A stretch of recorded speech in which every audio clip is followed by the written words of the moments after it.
Oración para antes de leer la Biblia. Jesús Maestro, ¿qué has dicho?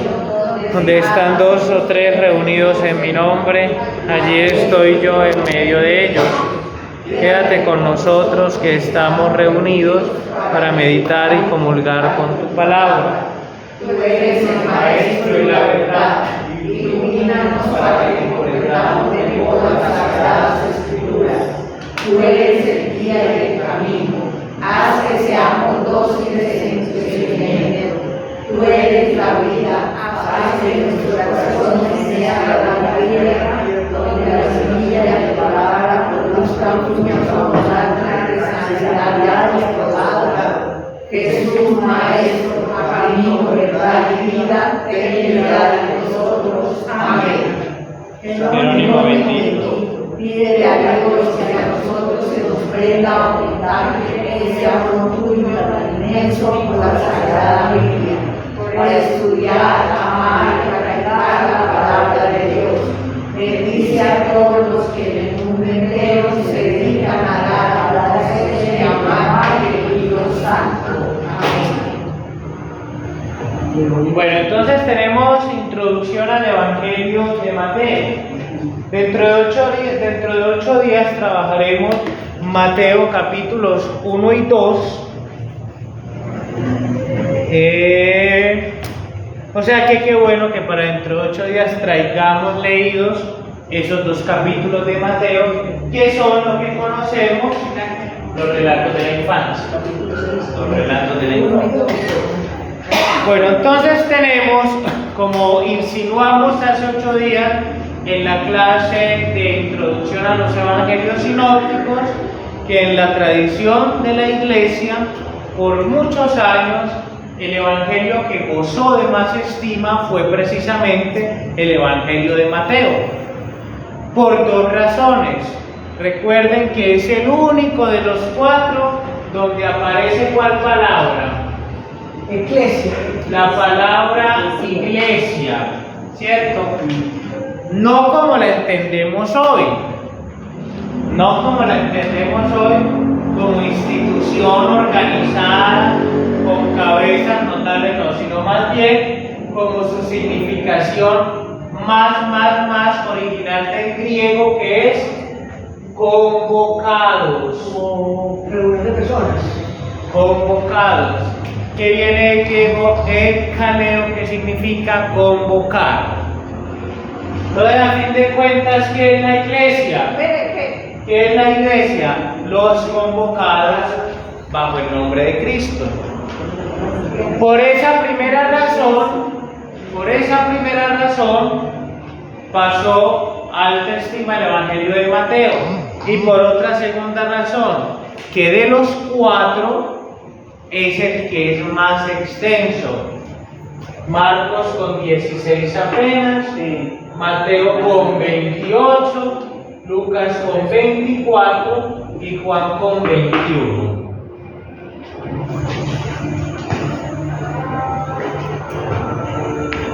El evangelio que más, por esta razón, el evangelio que más comentaron los padres de la iglesia fue el evangelio de Mateo. Bueno, eso como a modo de introducción de la introducción. Vamos a trabajar hoy algunos elementos muy puntuales del Evangelio de Mateo que nos sirvan precisamente como introducción. Primero, el autor, el tema del autor. Y acá tenemos que tener en cuenta algo. Que ese apellido, llamémoslo por así decirlo, Evangelio de Mateo, o según Mateo, según Lucas, según Marcos, según Juan, no es original de los textos. O sea, tú vas a ver un papiro original del Evangelio de Mateo y no va a tener de título Evangelion Canta Mateo, no. Evangelio según San Mateo, no. Pero la tradición, y acá ni siquiera hablamos de tradición con T mayúscula, sino con T minúscula, La tradición le fue poniendo ese apellido. ¿A qué vamos con esto? Que lo que conocemos nosotros como Mateo, Marcos, Lucas y Juan son llamados los autores canónicos. ¿Por qué autores canónicos? Porque son los autores que le puso la tradición. Pero, siendo más exactos en cuanto a razones científicas, es, por ejemplo, imposible que una sola persona haya escrito de una sola mano y de una sola sentada los 28 capítulos del Evangelio de Mateo. Es que para Dios no hay nada imposible, sí, es verdad, pero en el texto original griego y en todos los evangelios se va a ver diferentes estilos de literatura.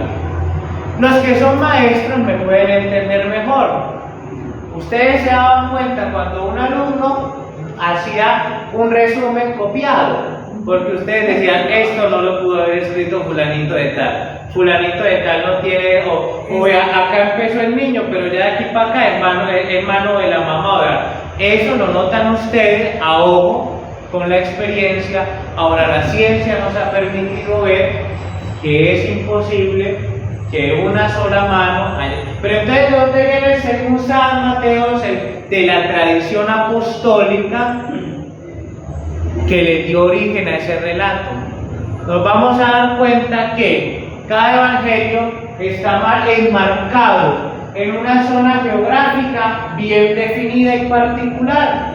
Ustedes ya más o menos se la saben. Marcos le escribió ¿a quiénes? A los romanos. Mateo le escribió ¿a quiénes? A los judíos. Lucas ¿a quiénes? A los griegos. Entonces vean que cada evangelio está enmarcado en una situación geográfico-cultural bien particular, que estuvo sometida bajo la predicación de uno de los apóstoles. Por eso le ponemos, esta zona que estuvo evangelizada por fulanito de tal, nace de la tradición según San Marcos, según San Mateo. Y nos vamos a dar cuenta de eso. Por lo menos, ¿cuál fue la pelea entre Pablo y Juan? Que Pablo, su teología es muy de la cruz, y Juan es más de la gloria. Pablo le hace más énfasis a la resurrección. Para Juan, Jesús prácticamente que muere y resucita el mismo. Eso que originó que las comunidades paulinas en el primer siglo de la iglesia celebraran la Pascua como nosotros la celebramos, el sábado posterior a la luna llena. Las comunidades de Juan siguieron con el 14 de Nisan, que era la tradición judía. O sea, vean que cada influencia de cada predicación tiene sus rasgos que van determinando en características específicas para la comunidad, ¿cierto? Entonces hoy vamos a hablar del autor canónico, o sea, de Mateo, el autor canónico, pero dejando claro desde el principio que no sabemos a ciencia cierta el autor del Evangelio de Mateo, ¿cierto? No. Que proviene de la predicación del evangelista, del apóstol Mateo, sí lo tenemos con certeza. Pero es imposible decir, estos 28 capítulos salieron de puño y letra de Mateo.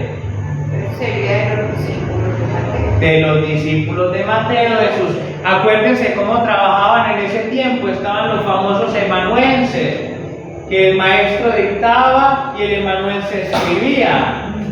O que muy seguramente Jesús no dejó nada por escrito. ¿Quiénes lo pusieron por escrito? Sus seguidores. Y después, mucho después. Entonces, bueno, vamos a hablar de que la tradición lo llama Mateo, uno de los 12, Sí. Leví.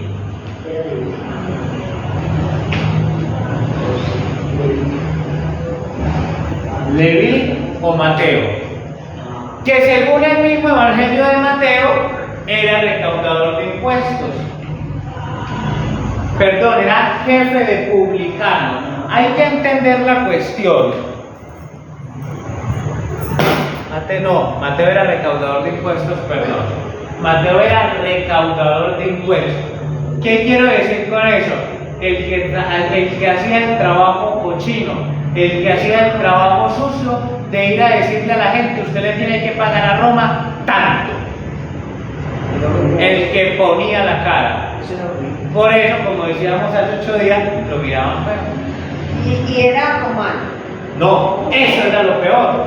Como un judío se iba a prestar para esa vagabundería de vacunar a sus propios hermanos compatriotas A Roma. para ir a Roma.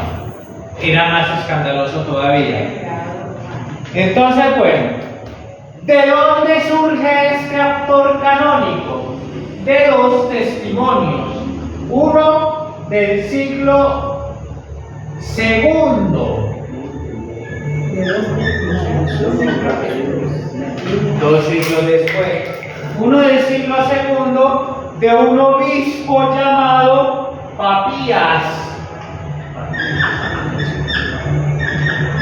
Resulta que este obispo Papías tiene un escrito que fue a su vez compilado por Eusebio de Cesarea.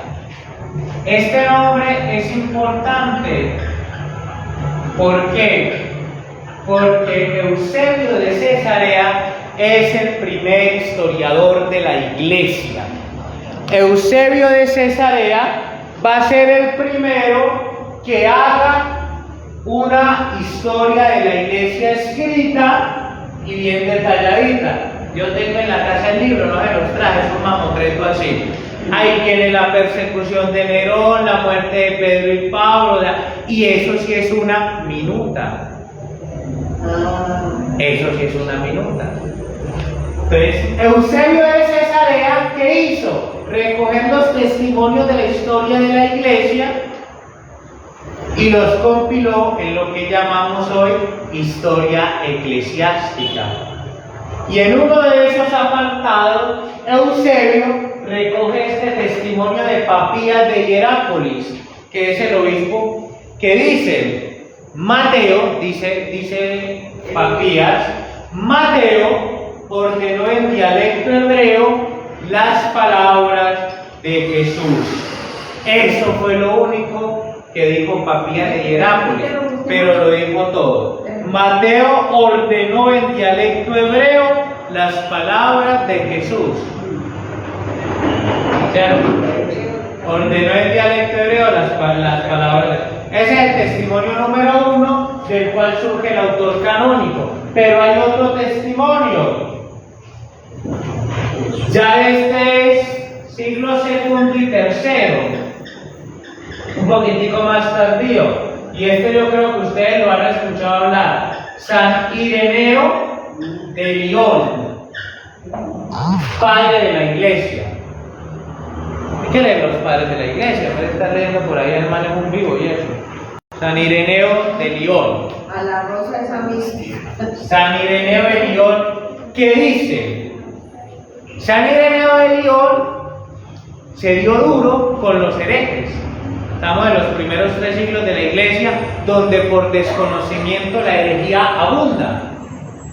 Sobre todo la herejía, los que vinieron ayer a misa, que se celebraba un padre de la iglesia que defendió mucho la divinidad de Jesús.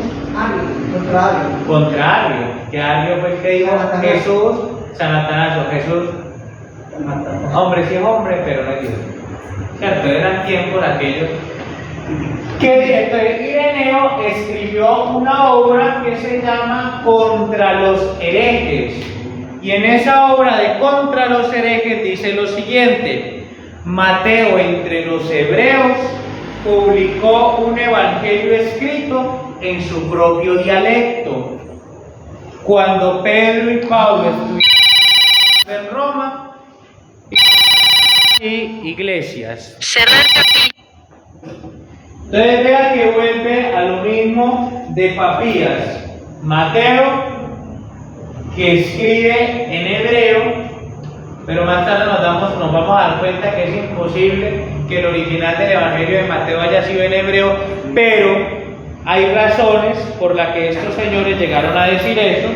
No, es que en esa Biblia de Sheffield dice que Mateo no es el verdadero autor de la obra de Mateo. Es que eso es lo que estamos diciendo. Ahí mismo dice eso, esa obra de esa Biblia. Eso es lo que estamos diciendo hace 10 minutos. Solo que estamos diciendo de dónde surge el autor canónico, que es el que podemos hablar, porque el anónimo no lo conocemos y por eso no podemos hablar. ¿Cierto? Es para que ustedes sepan desde cuándo viene y por qué el según San Mateo. ¿Cierto? Entonces vean, ¿por qué ellos le hacen tanto énfasis a los judíos y a que fue escrito en judío? Porque es que la teología del Evangelio de Mateo, vamos a ponerlo acá, aunque ahorita lo vamos a ver, ya que hoy en día el maestro regala unos marcadores. La teología del Evangelio de Mateo tiene unas ideas muy particulares. Primero, cita mucho la ley, habla mucho de la ley. Y cuando hablamos de la ley, estamos hablando de la Torá, o lo que nosotros llamamos Pentateuco, o lo que nosotros llamamos 5 primeros libros de la Biblia: Génesis, Éxodo, Levítico, Números y Deuteronomio. La Torá o Pentateuco son los 5 primeros libros de la Biblia, donde los judíos reconocían que en estos 5 libros estaban todos los mandamientos que debían seguir, los 613. Acá es donde están compilados. Mateo le va a hacer mucho énfasis a la ley. Recuerden por allá el sermón de la montaña. Recuerden que se dijo ojo por ojo y diente por diente. Recuerden que se dijo lo del adulterio, todo eso. Mateo va a tener mucha referencia a la ley del Antiguo Testamento. A un romano la ley del Antiguo Testamento no le va a importar, igual que a un griego. Por regla de 3 simple y descarte, ¿a quién le va a importar? A un judío que le está escribiendo a otro judío. Es que estas leyes y el decálogo es una copia del código Hammurabi. Todo eso es una copia. Algún día hablaremos de eso. A esto hay que añadir ¿qué? Hammurabi. A esto un código babilónico. Pero recuerden que donde estuvieron los judíos exiliados en Babilonia. Es que el judaísmo aprendió a escribir y todo en Babilonia. El Génesis viene de un relato babilónico que se llama el Enuma Elish y el Gilgamesh. El relato de la creación, de Adán y Eva, del diluvio. Esos son poemas que eran poemas de la mitología babilónica. Acá hicimos un ejercicio hace unos meses que yo les puse acá un trozo del Enuma Elish y un trozo del Génesis. Y era igualito. No sé si se acuerdan. No. Y del Gilgamesh. Un día de estos podemos hacerlo. Para que se den cuenta que es que la Biblia no cayó del cielo. La Biblia nace de la historia del pueblo y del caminar de Dios con su pueblo y en su pueblo. No como un meteoro que cae y los hombres cogen. Ajá. Eso no le quita divinidad, todo lo contrario, le dan toda la divinidad. ¿Por qué? Porque es Dios que quiere habitar en medio del hombre y que obra a través del hombre, no anulando al hombre, porque imaginen que anular al hombre. No, pues no podían hacer nada. Entonces vean, Otra razón que va, que de todos los evangelios, el que más tiene citas de cumplimiento, que son las citas del cumplimiento, para que se cumpliera lo que dijo la Escritura, pasó eso, ¿recuerdas? El Evangelio de Mateo es el que más cita a todo el Antiguo Testamento, no solo al Pentateuco, sino también a los profetas, y sobre todo la pasión va a estar cargadísima de eso. Fuentes. Bueno, voy a borrar esto porque ya paso a dejar los títulos. Génesis, ¿qué más sigue? Génesis, Éxodo, Levítico, Números y Deuteronomio. La fuente, aunque por las... Número Levítico. Eso es otra cosa más dulce. ¿Y Deuteronomio qué? Uno de esos libros, pero ¿qué es la palabra? Pentateuco. No, ya que la tengo que quiere decir la palabra ¿qué significa? Un libro de la Biblia. No, pero ¿qué significa el Deuteronomio? Es lo que ella pregunta, ¿sí o no? Sí. Ese nombre de la palabra. Bueno, fuente. Buscarlo en el Fuente.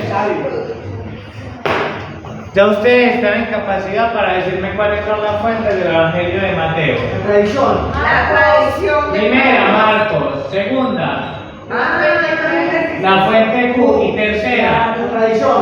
Esa otra Q, no sé qué. la fuente propia. La fuente propia. Y fuentes propias. ¿Por qué fuentes propias? Porque hay pasajes que solo tiene el Evangelio de Mateo, que no tienen los otros. Que si hubiera estado en Marcos, si hubiera estado en Q, todos la tuvieran. Pero eso nos da a entender que Mateo contó con otras fuentes propias. Fecha de composición. Esto es importante porque los evangelios no son relatos desencarnados de la realidad. Fecha de composición. Tenemos entonces, si ustedes me están, vamos a ponerle lógica a la vaina. Si ustedes me están diciendo que se inspiró de Marcos, y acá les voy a soplar con algo. Marcos, recuerden que lo atamos entre el 65 al 67, ¿cierto? Sí, que fue el primero. Que fue el primero, y si Mateo se inspira en Marcos, díganme, sería que puede escribir en el 60, En el 70. no, entonces vamos a adaptarlo del 67 para arriba, Sí. por ahí en el 70 está bien,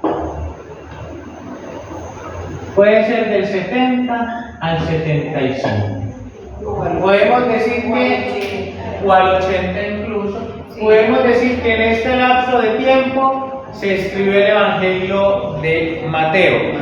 ¿Cuál es el parámetro número 1? Que no puede ser antes del 65 porque necesito de Marcos, ¿cierto? ¿Y cuál es el otro parámetro?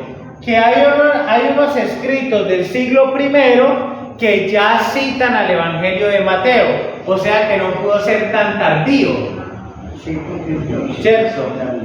Entonces por eso la ubicación precisa es del 70 a 75 o incluso a 80, pero no mucho más allá del 80. San Ignacio de Antioquía, que se refiere a ese evangelio, usa un escrito propio de él. Sí. San Ignacio de Antioquía, recuerden, incluso San Ignacio de Antioquía cita a este evangelio. San Ignacio de Antioquía lo condenaron a muerte, y mientras lo llevaban a Roma para ser ejecutado, por todas las comunidades cristianas que iba pasando, él iba dejando cartas de despedida. Entonces tenemos cartas de San Ignacio de Antioquía a los filipenses de camino, mientras lo llevaban allá. Que eran a pie o en caballo. Sí, pero los prisioneros los llevaban a pie. Vamos a hablar del lugar de composición, que también es importante. Y lo llevaban a cabo. Ay, en cualquier momento, ahí mientras hacía poco también. Vean, lugar de composición. Lugar de composición que tenemos. Les voy a dar el lugar que la crítica ha dado y después les voy a decir por qué han escogido este lugar.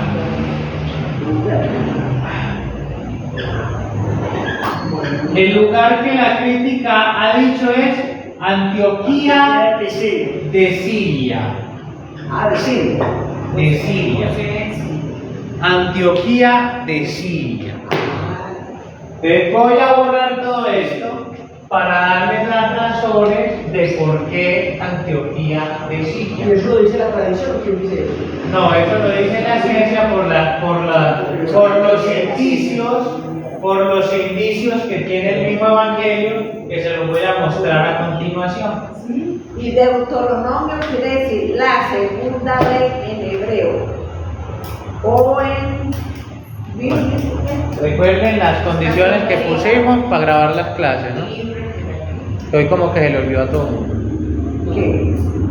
Las condiciones para grabar las clases.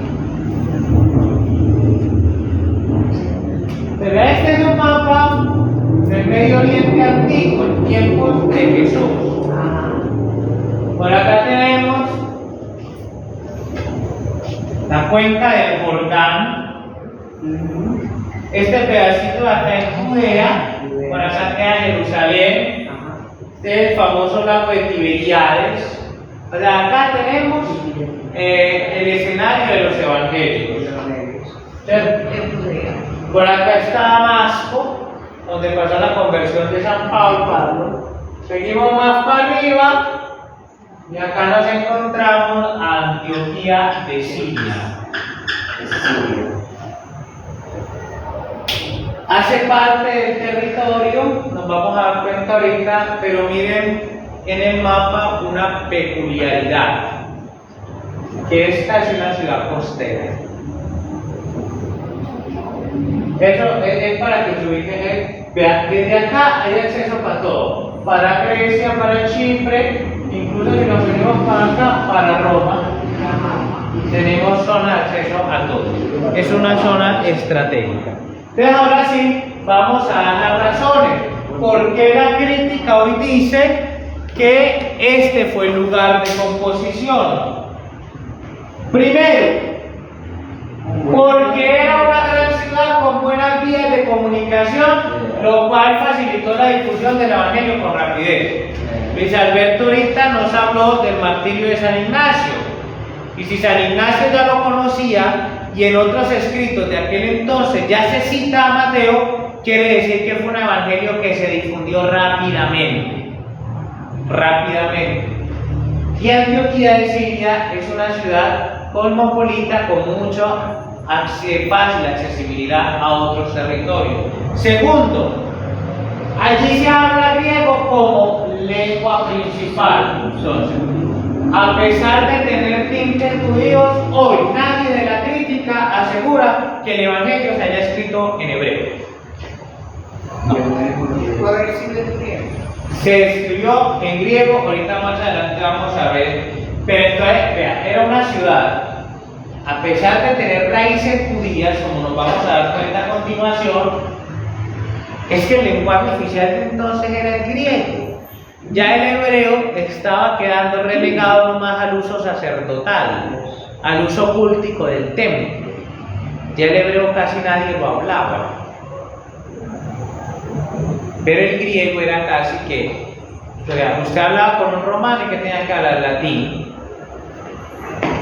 Es cierto, mira, ahí. Vean, habitaban gran cantidad de nobles judíos. Entonces, a pesar de que era una ciudad que no quedaba dentro del territorio propiamente judío, podríamos decir que es una ciudad con gran influencia judía. Vean, de 45 o 46 mil habitantes que tenía la ciudad, 300.000, de 300.000 habitantes que tenía la ciudad, 45 o 46.000 eran judíos. Ustedes dirán casi nada, pero es considerable. Es considerable. Es una ciudad donde la figura de Pedro es preponderante. ¿Por qué? Ustedes recordarán que Pedro, después del concilio de Jerusalén, por allá en Hechos, sale corriendo de Jerusalén porque lo van a matar y antes de ir a Roma se refugia en Antioquía de Siria, mucho antes de que Pablo llegara. Mucho antes de que Pablo llegara. Y nos vamos a dar cuenta que para el Evangelio de Mateo la figura de Pedro es supremamente importante. O sea que tiene que surgir este Evangelio de una zona donde Pedro goce de gran afecto. Tercero, en Mateo 2:23, Mateo 2:23 es cuando la Sagrada Familia vuelve de la huida a Egipto. Recuerden que dice que volvieron porque el ángel le dice a José que vuelva, pero que no vuelven a Belén porque está reinando Arquelao, que era hijo de Herodes, el que ordenó la matanza de los inocentes, y entonces a José le da miedo y se va más bien para Nazaret, porque así se cumplirá lo dicho por el profeta, que lo llamarán Nazoreo. La traducción más fiel es Nazoreo, algunas Biblias la traducen como Nazareno. Pero esto es importante, ¿por qué? Porque históricamente sabemos que por este apelativo se conocía a los cristianos en Antioquía de Siria. A los cristianos se les llamaba nazoreos o nazarenos. Y es el único evangelio que tiene referencia a esto. Y miren que lo están referenciando no a cualquiera, sino al mismo Jesús. Finalmente, en Mateo 4:24 se menciona concretamente la ciudad de Siria. Vamos a buscar Mateo 4:24. Vean que los mismos evangelios, al no ser desencarnados, nos dan dando indicios de dónde vienen. Anita, léalo, por favor. Su fama se difundió por toda Siria, de modo que le traían todos los que padecían diversas enfermedades o sufrían achaques. ¿Por qué este dato es muy importante?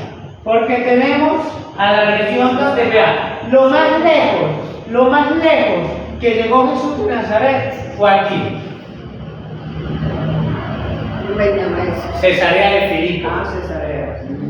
Lo más al norte que llegó Jesús fue aquí, Cesarea de Filipo. A pie. Y entonces a quién le llevaban lo que leyó ella. Y ahí que dice que su fama se extendió hasta Siria.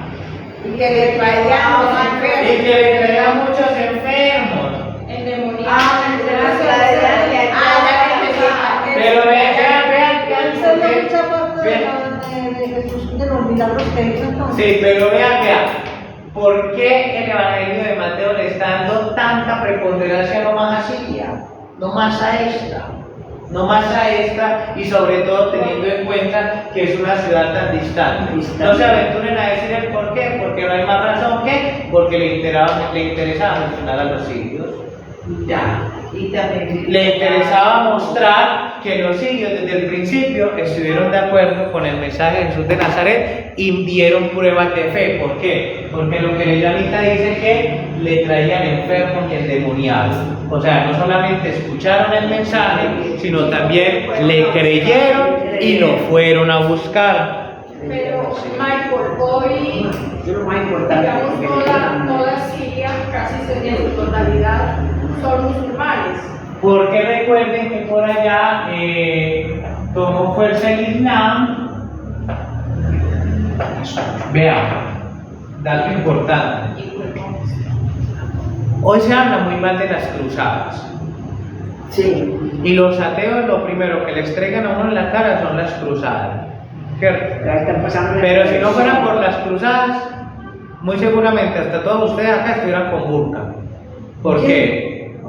¿Por qué? Porque lo que hizo las cruzadas fue detener el alcance musulmán, que por poquito se le meten a Roma.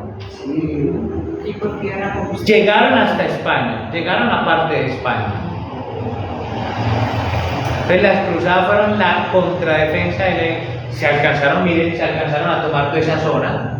Los lugares santos se los tomaron por completo. Es que después la iglesia los recupera. Parcialmente, sí. Parcialmente. Ay, pero ¿por qué le llamaban las cruzadas? Porque los soldados llevaban una cruz grande acá, entonces los llamaban cruzados. Destinatarios.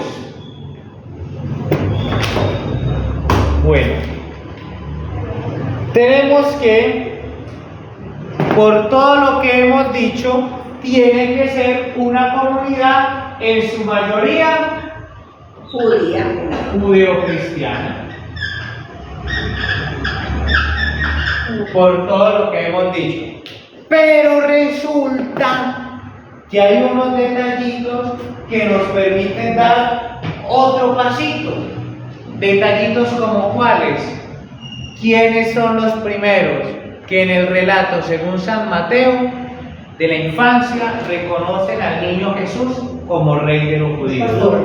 Los pastores no aparecen en Mateo. Los magos, que eran paganos, que no eran judíos. Dato número 1. Si ustedes se van al final del Evangelio de Mateo, Mateo 28, vamos todos a Mateo 28, Mateo 28, 19. Mateo 28, 19.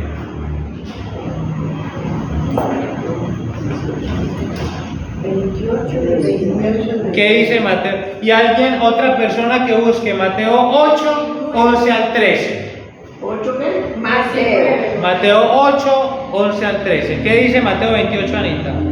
Mateo 28, 19 dice: vayan y hagan discípulos entre todos los pueblos, bautícenlos consagrándolos al Padre, al Hijo y al Espíritu Santo. Listo. Mateo 8, del 11 al 13. Espíritu Santo, ¿eh? Muchos del oriente y del occidente vendrán y se sentarán con Abraham, Isaac y Jacob en el reino de Dios. Pero los hijos del reino serán echados a las tinieblas de afuera. Allí serán llanto y el crujir de dientes.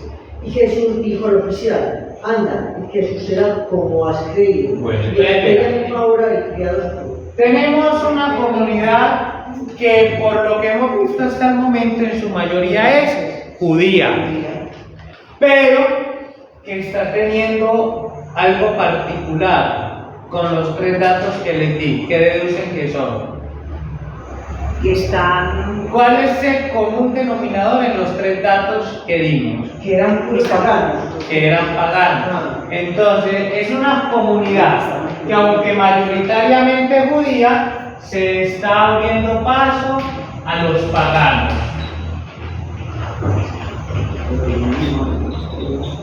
Vean cómo el Evangelio nos va llevando en un camino pedagógico. Al inicio menciona a 3 paganos que van. Después hay insinuaciones por ahí en la mitad del Evangelio. Será hasta el final, en la conclusión, que el resucitado dirá en el Evangelio de Mateo: vayan a toda la gente. Como que ya después de todo el camino pedagógico, el camino pedagógico nos lleva a mostrar al resucitado que ordena ir a todos, no solamente quedarse en el ámbito judío. Una pregunta. En la memoria la van a encontrar mucho. Esos paganos eran ateos, no necesariamente. No necesariamente, eran o ateos o politeístas. Resumámonos en que no eran judíos. No eran judíos. Recuerden que el judío le tenía hostilidad al que no era judío. ¿Por qué? Por miedo a contaminarse de la impureza del otro. Entonces, esta comunidad judeocristiana, uno porque lo dice así, vaya, pero romper ese esquema es complejo. Es complejo. Por eso es que Pedro no quería ir donde, pues, a la casa de otro, que dijeron que eran 3 señores que fueron a la casa de ellos, o que eran paganos. Ajá. Es complejo.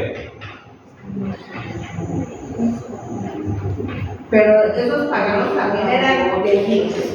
De todos lados, que no fueran judíos. Vean. A tal punto que desde Hechos de los Apóstoles y en las visiones de Pablo, Antioquía de Siria va a ser el punto de partida para muchas misiones. Según los Hechos de los Apóstoles y según el testimonio del mismo Pablo en sus cartas, muchos de estos viajes misioneros van a salir de Antioquía de Siria. sea, era una ciudad clave para la evangelización y para la misión. Lenguaje y estilo. Lenguaje y estilo. Este lenguaje y estilo sale del texto original en griego, porque es que ustedes recuerden, habían dicho por ahí muy fuerte, pero muy cierto: todo traductor es un traidor. Todo traductor es un traidor, porque es que no hay manera de traducir a un idioma manteniendo la esencia del idioma original. Sí, es cierto. No hay manera. Todavía no. Lenguaje y estilo. Vean, es un anime que se escribe en griego, pero no en cualquier griego, en un griego que era poquito, que era el famoso griego koiné. ¿Cuál era el griego koiné? El que hablaba la clase común, el que hablaba la gente del común, los humildes, los sencillos, no los eruditos. Era un griego sencillo, del pueblo. Podría ser que griego vulgar. Griego popular o griego vulgar. Que era el griego que usaban los judíos en las sinagogas que no quedaban en su territorio. Ese era el griego. ¿Qué vamos? Bueno, esto lo vamos a saltar. El estilo. ¿Cómo? El estilo. El estilo va a ser muy particular, porque Mateo es muy solemne, como los judíos. Nos vamos a dar cuenta ahorita más adelante, pero no sé a qué horas. Nos vamos a dar cuenta más adelante. Cuando empezamos a leer. Nos vamos a dar cuenta más adelante que Mateo plantea su evangelio de una forma muy particular. Muy particular, que ningún otro la tiene. Ya ahorita nos vamos a dar cuenta. Adelantémonos a lo que importa. Mateo tiene que afrontar, entonces acá dijimos que tiene que afrontar una problemática. Al ser una comunidad mayoritariamente judía, que se está viendo a la paganidad o a la gentilidad, eso ya de por sí es un problema. Entonces Mateo tiene que empezarse a preguntar, preguntas como: ¿qué función entonces tienen para el cristiano las antiguas profecías? ¿Qué función tiene entonces para el cristiano la ley del Antiguo Testamento? ¿Qué tan válido va a ser el Antiguo Testamento para los cristianos? Todo esto lo va a responder Mateo a lo largo de su evangelio.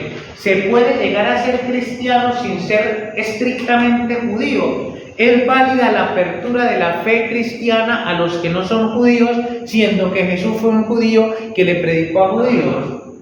Entonces, ¿dónde queda el proyecto iniciado en el Antiguo Testamento por Dios con el pueblo elegido? Son preguntas de difícil contestación, y más que todo para aquella época. Porque si hablamos de un pueblo elegido, ¿qué sentido tiene después un pueblo elegido si Dios lo va a expandir a todas las naciones? ¿Dios se equivocó al elegir un pueblo? ¿Sería que Dios se arrepintió? No sé, todo eso lo va a responder Mateo a lo largo de su evangelio, para que se vean, para que den cuenta ustedes la situación crítica que tiene que asumir Mateo a lo largo de su escrito. Sí, porque si era el pueblo judío el elegido, entonces los desechó, los echó por un lado. Esa es la pregunta a la que Mateo va a llegar. Elementos teológicos del Evangelio de Mateo. Esto está en la memoria. 1. La vida y las enseñanzas de Jesús fueron el medio para obedecer y comprender la ley o la Torah. Entonces vea que ya acá Mateo nos empieza a dar respuesta. Claro, es que la ley del Antiguo Testamento es válida porque fue dada por Dios. Y ojo, si un católico hoy dice desechemos los 10 mandamientos, estaría diciendo que Dios se equivocó con los 10 mandamientos. Pero ¿cuál es entonces la cosa o la persona que le da sentido a todo eso? Jesucristo. Si tú ves la ley sin Jesucristo, la ley se te vuelve, como dice Pablo, tu muerte. Porque la ley te va a mostrar que tú no eres capaz de hacer nada. Porque es que aquí, ¿quién de nosotros no ha mentido? De acá, ¿quién de nosotros no ha sido adúltero alguna vez en su vida, por lo menos de pensamiento? Vámonos más al extremo. De aquí, ¿quién de nosotros no ha robado si sea 100 pesos en una devuelta maldad? Yo he robado. De aquí, ¿quién de nosotros ha amado a Dios sobre todas las cosas? Y al que diga no, entonces no peques. Porque es que cuando tú pecas, nomás te ves sobre todas las cosas.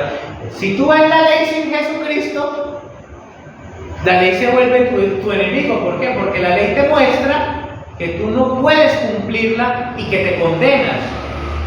Pero ¿qué es Jesucristo? La misericordia. Por eso Pablo dirá, lo que nos salva a fin de cuentas es la gracia. Santiago, de la mano de tus obras, pero a fin de cuentas la gracia. Porque es que así que por muchas limosnas que tú des en tu vida, eso no va a borrar los pecados que tú vas cometiendo también. A fin de cuentas, a ti lo que te salva es la gracia.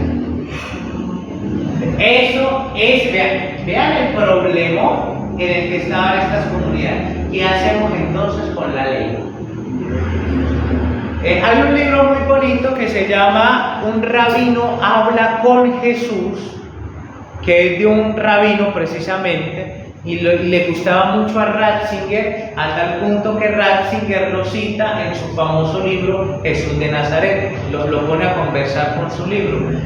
¿Qué hace un rabino habla con Jesús? Un rabino se imagina que hubiera hecho él en tiempos de Jesús si hubiera escuchado todo este escándalo y novedad de Jesús.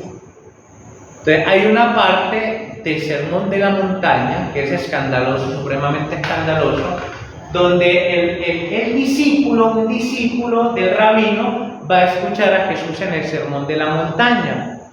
Y el discípulo vuelve muy triste a donde el rabino, porque Jesús aparentemente había tumbado toda la ley.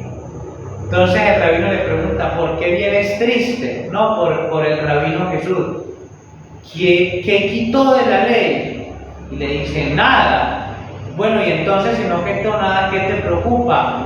¿Qué añadió? Y le dice el discípulo, ¿qué añadió? A él mismo.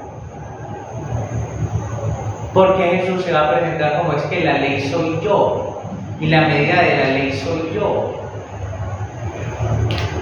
Entonces vean el choque cultural y religioso para los judíos. Segundo, aunque mantenía fuertes raíces en el judaísmo, la comunidad de Mateo se empeñaba en reconciliar judíos y gentiles, siempre apaciguando, tendiendo puentes. La figura de Pedro emerge en el Evangelio como modelo de liderazgo y reconciliador en la comunidad.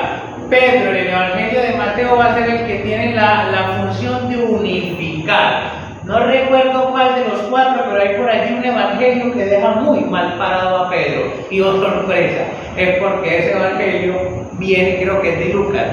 Lucas es apóstol de Pablo. Ustedes saben que Pedro y Pablo tuvieron sus rostros.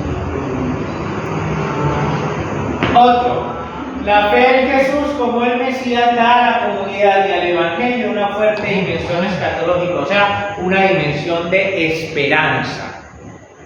Otra, la comunidad de Mateo experimenta y proclama que Jesús es el Dios con nosotros, el Emmanuel. Y se los demuestra así, pero no busquemos la cita, ustedes la buscan en su casa. En Mateo 1:23, el ángel le dice a José en sueño, le pondrás por nombre Emmanuel, porque será Dios con nosotros. Dios con nosotros. Por acá, en Mateo 18:20 va a aparecer Jesús que dice, donde estén 2 o 3 reunidos en mi nombre, allí estoy yo entre ellos, Dios con nosotros. Y al final, como acaba el Evangelio, el último versículo que es espectacular. Y aquí que yo estoy con ustedes todos los días hasta el fin de los tiempos. Ustedes vean que al inicio, a la mitad y al final del Evangelio de Mateo, Jesús se presenta como el Emmanuel, como el Dios con nosotros. Y en los otros no se le da fuerza a eso. Tercera, el reino de los cielos es la práctica de la justicia que se fundamenta en la misericordia y el amor. Y es que va a ser la misericordia y el amor lo decisivo en el juicio final. Recuerden la parábola del juicio final de Mateo. Al final se sentará, separará las cabras de las ovejas y les dirá: vengan benditos de mi Padre, porque tuve hambre y me dieron de comer, porque tuve... Ahí es maravilloso que el evangelista no diga: vengan benditos de mi Padre, porque vinieron a misa los domingos, porque rezaron el rosario en mayo, porque hicieron los 1000 Jesús el día de la... No. Porque tuve hambre y me dieron de comer, tuve sed y me vistieron, tuve preso. No es como ahora que dicen: no, es que las obras de misericordia se pueden cumplir de otra manera. No enredes, la obra de misericordia es la obra de misericordia y punto, ya. No enredes. No es que yo oro por los presos, porque es que yo no hice un altar, porque me da el sofoco. No enredes. Orar por todo. Vean, lo que hablábamos al principio. El fundamento de la ley está en el amor y la misericordia. Último. Mateo es el único evangelista que utiliza el término iglesia. La iglesia es el nuevo pueblo de Dios. Y a la respuesta: la iglesia es el nuevo Israel, el nuevo pueblo elegido. Por eso Jesús escoge a 12 para recordar los 12 fundamentos del Antiguo Testamento de las tribus de Israel. Vamos a mirar esta última imagen y nos vamos.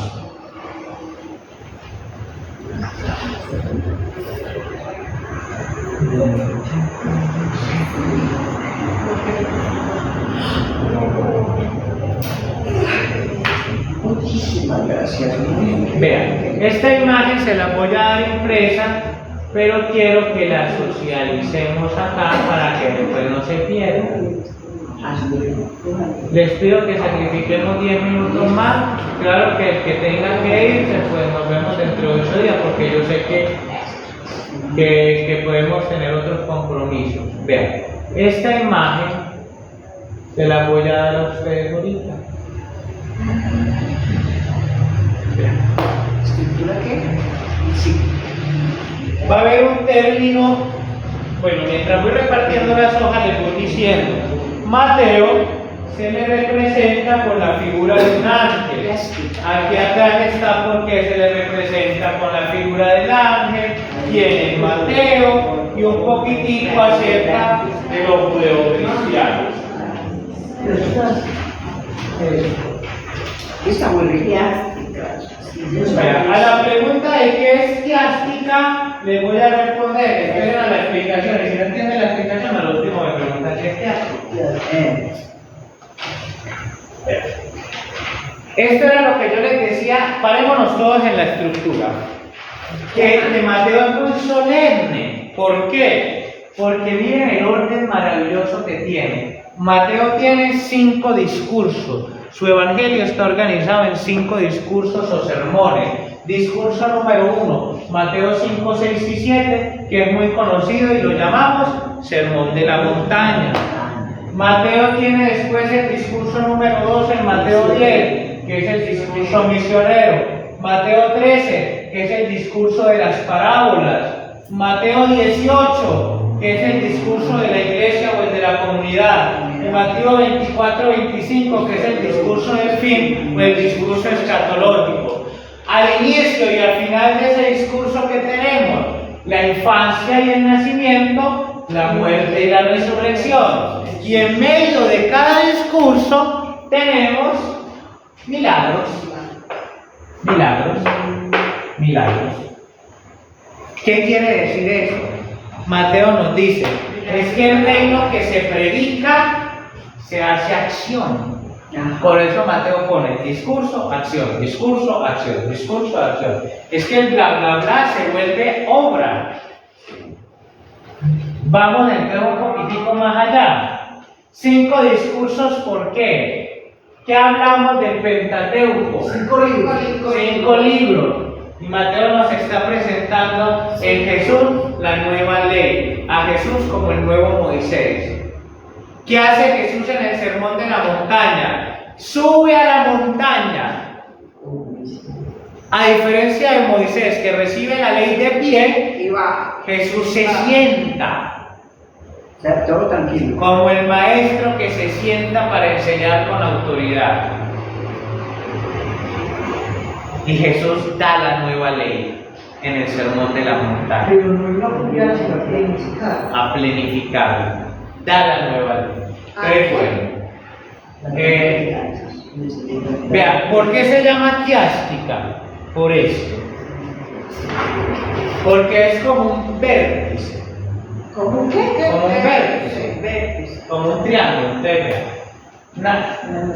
El origen con el final. ¿Cierto? Nacimiento, compasión, muerte y resurrección. El discurso de la montaña, que es la ética de Jesús, con el discurso escatológico. ¿Por qué? Porque es que acá Jesús nos dice, les dijeron, pero yo les digo, les dijeron, pero yo les digo, ¿cierto? Y acá, ¿qué va a decir Jesús? Vengan benditos de mi Padre, porque tuve hambre y me dieron de comer. ¿Sí ven la relación? La ética y la ética hecha reino. Otra, el discurso misionero. Vayan con la iglesia, que es la que tiene que salir a comunicar. Y en el centro, o sea que Mateo pensó esto como lo más importante de ese evangelio, las parábolas. Habrá que empezar a ver las parábolas según el evangelio y no como se los enseñaron sus catequistas de primera comunión, diciendo que es que la parábola es una historia para dejar una enseñanza moral. Sí, está bien, pero es que la parábola es mucho más que una historia para enseñar una enseñanza, para dejar una enseñanza moral. Más con esto. Es más que una historia. Eso es una estructura quiástica, una estructura donde lo primero corresponde con lo último y hay una sección central que es la más importante. Esto, tenemos 10 sesiones para descubrirlo. Terminemos con la oración. ¿Qué tarea la que nos Te damos gracias, Señor, por habernos permitido encontrarnos en este encuentro, encontrarte a ti que eres la palabra viva. Te damos gracias y todas nuestras intenciones te las presentamos con la oración que tu Hijo nos enseñó. Padre nuestro, que estás en el cielo, santificado sea tu nombre. Venga tu reino, hágase tu voluntad, en la tierra como en el cielo. Danos hoy nuestro pan de cada día. Perdona nuestras